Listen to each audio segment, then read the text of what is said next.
You're watching France 24. Yeah, earlier we were with our correspondent in Hong Kong, Oliver Farry, who described for us live scenes where we still had firecrackers and tear gas fired around Hong Kong Polytechnic University, where a siege has been underway all day long and well into the night. It is gone 1 a.m. there. These are live images that you're seeing. Joining us to talk about it is Kenneth Yeung, member of the Paris-based Committee for the Freedom of Hong Kong, joined by Nicolas Seto, member of that same committee. Welcome to both of you. I want to begin with you, Kenneth. What we're seeing here, every time we're talking about a new phase, right? Yeah. This is definitely a new phase, isn't it? Because we're seeing more sort of a radicalization, if you will, on both sides. Yeah, and it's not easy for us to say that, but we have to admit that actually the Hong Kong police is now escalating different kinds of force, and particularly this week. And then when we look back, not just only now in the Polytechnic University, but also formally in the Chinese University, and then we also face the same thing.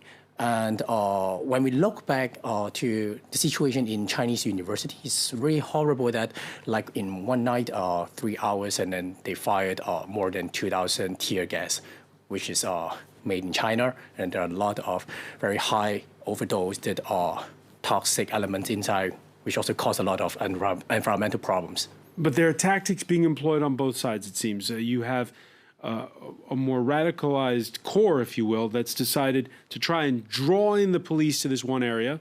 So you have this siege that's been going on. You have, throwing of petrol bombs. A lot's been made of that bow and arrow that injured a policeman. And on the other hand, as you describe it, the full arsenal being put out by the Hong Kong police. What's next now at this point? Because there aren't any real negotiations going on. I would like to respond a little bit about the tactics of the protesters. Actually, if you find the tactics of the protesters, and then mostly they are quite defensive, and then it's not really that kind of aggressive. For example, even for the Chinese University ones, and then we will see that they formally try to block some roads, but actually they are not trying to attack something, even for the roads or the material stuff.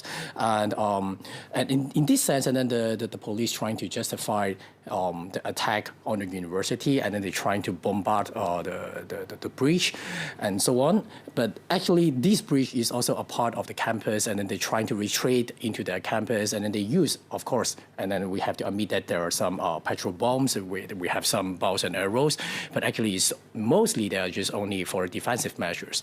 And in this case, and then the force used by the police is really pretty disproportionate.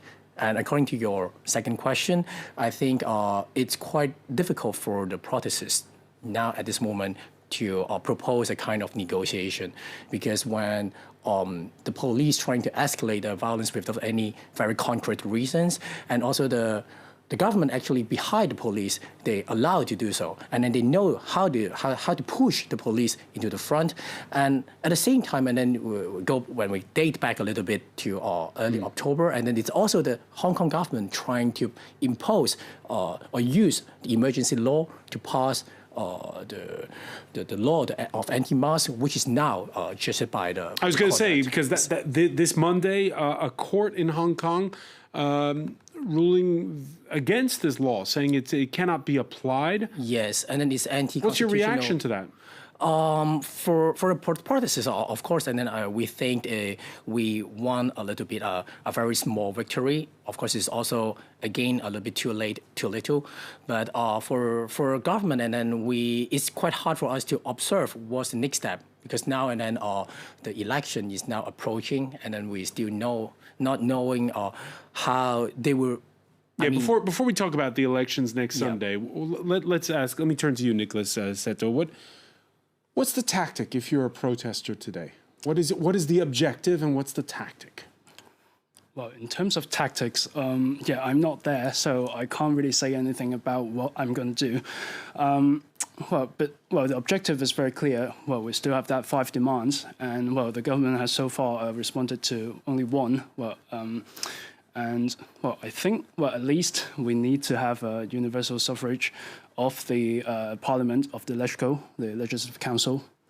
Yeah, I think this is our baseline. Yeah.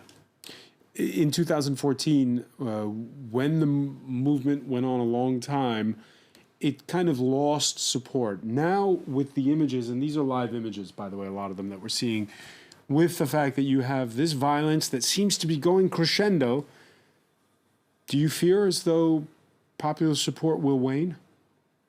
No, so far, well, we can still see a lot of people marching out. Well, last time, well because it was an occupation, we saw people, leaving all the time.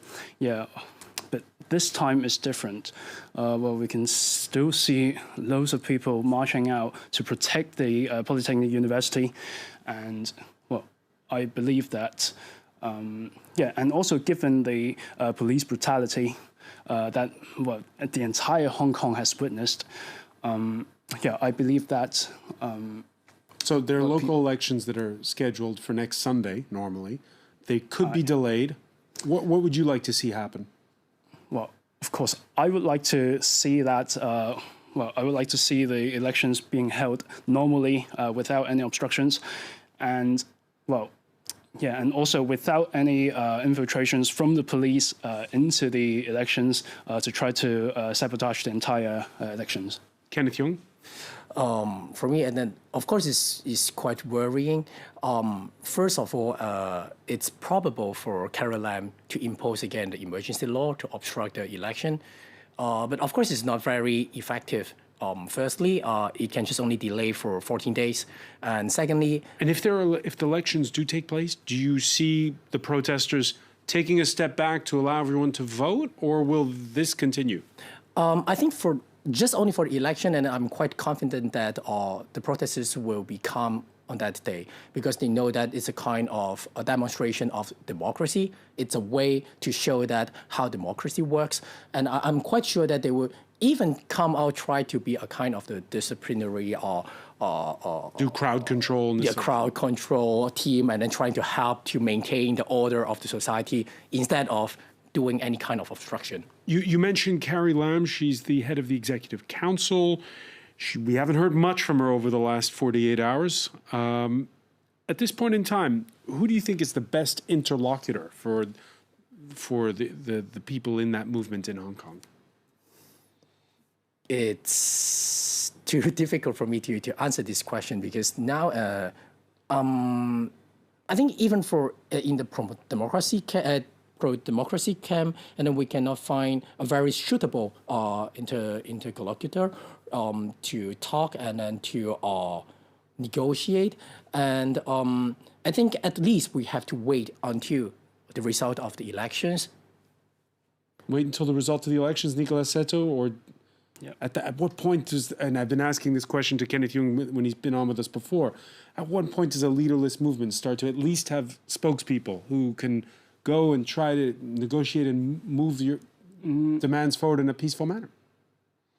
Well, I don't think there will be a day that we have any spokesman. I guess, it's a leaderless movement, so we don't do this. And, I think our demands are clear.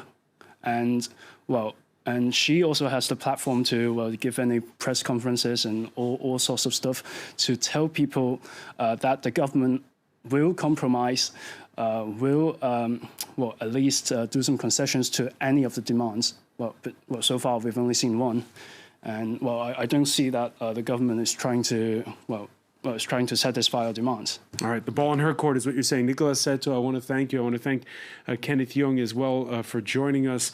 Stay with us. There's more to come here on France 24.